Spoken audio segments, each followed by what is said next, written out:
The iron coffin of Spain's Poor Clare nun. In a quiet corner of medieval Spain, beneath the vaulted stone roof of a secluded convent chapel, rests a marvel of history and mystery.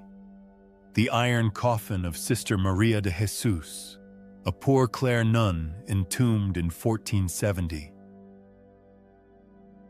Though centuries have claimed countless others, her body remains astonishingly intact, as if time itself paused its decay. Sister Maria was no noblewoman. She was born into humble poverty just outside Avila's ancient walls. Drawn by unwavering faith, she entered the convent as a young girl and embraced the austere life of the Poor Clares. Vows of poverty, silence, and strict contemplation. Yet even in this world of simplicity, whispers spread of Maria's visions, brilliant flashes of light and whispered voices she claimed to see during her prayers. When illness struck in winter 1470, her sisters tended her with herbal compresses and nightly vigils. On the eve of her passing, Maria spoke of heavenly gardens and a soft, guiding hand.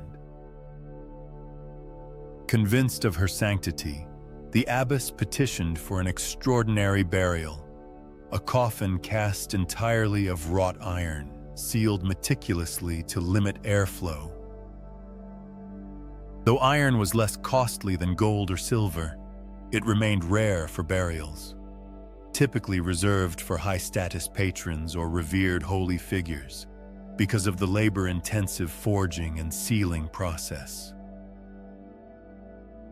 Few documented iron coffins survive from the period, underscoring the convent's exceptional investment in honoring Maria's memory. Crafted by local smiths, the coffin's thick plates were riveted and sealed with lead solder, then lowered into a deep crypt carved from limestone beneath the chapel floor. Over centuries, the exterior developed a thick patina of rust, forming a protective layer rather than being an intrinsic alloy feature. For 100 years, Maria's tomb lay undisturbed. Convents changed abbesses, wars swept across Spain, and plagues thinned nearby villages. Through it all, legends gathered, flickering lights beneath the altar, the faint murmur of chant where none should echo, and the scent of fresh roses wafting through empty corridors.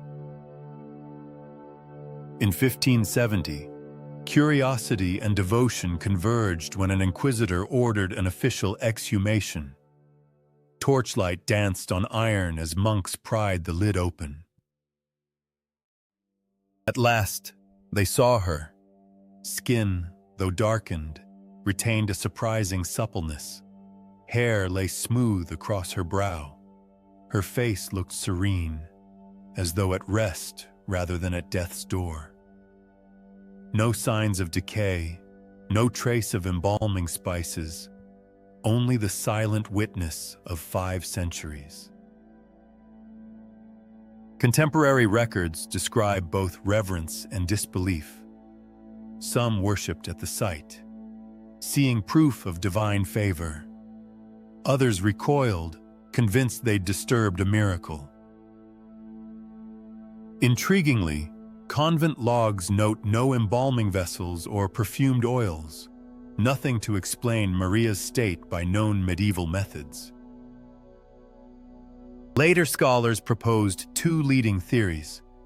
The first centers on the coffin's microenvironment. The sealed iron chest, with its porous corrosion layer, gradually drew moisture away from the interior, while the crypt's limestone walls and subterranean location maintained a stable, cool temperature, averaging around 12 degrees Celsius and moderate humidity. Together, these factors created a passive desiccation chamber that naturally mummified the remains. The second theory invokes medieval herbalism and alchemy. Though no specific burial recipe survives, convent records mention the abbess's contacts with Toledo's apothecaries, experts in plant resins and metal-based preparations reputed to arrest decay.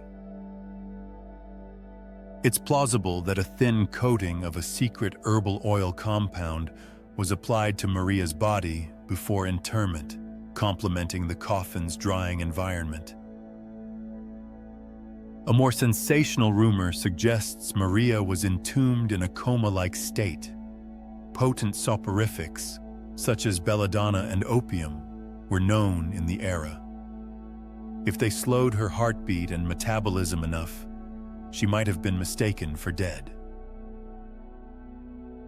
However, the absence of defensive wounds or disturbed ligaments argues against any struggle within the coffin. Modern science revisited the mystery in 2018.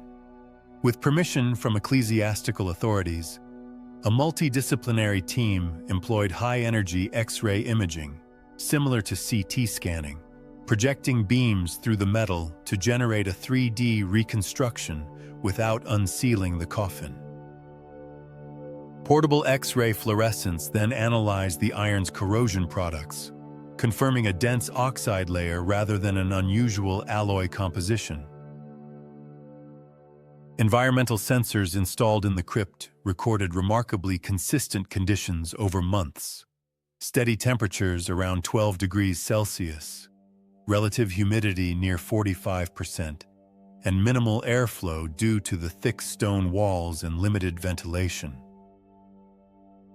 These measurements lend strong support to the passive mummification hypothesis, though they cannot fully explain why other iron-sealed burials rarely achieve such preservation. Today, visitors to the Convento de Santa Clara peep through a glass floor panel to glimpse the rivets of Maria's iron chest. Candle flames dance along stone walls as guides recount her story, a tale of faith, human ingenuity, and nature's quiet power. As you ponder Sister Maria's journey from life to legend, consider this. Was her preservation a divine gift, an accident of medieval science, or a perfect marriage of both? The answer may elude us, but the iron coffin endures as testament to history's enduring mysteries. Thank you for joining me on Vault of Forgotten Mysteries.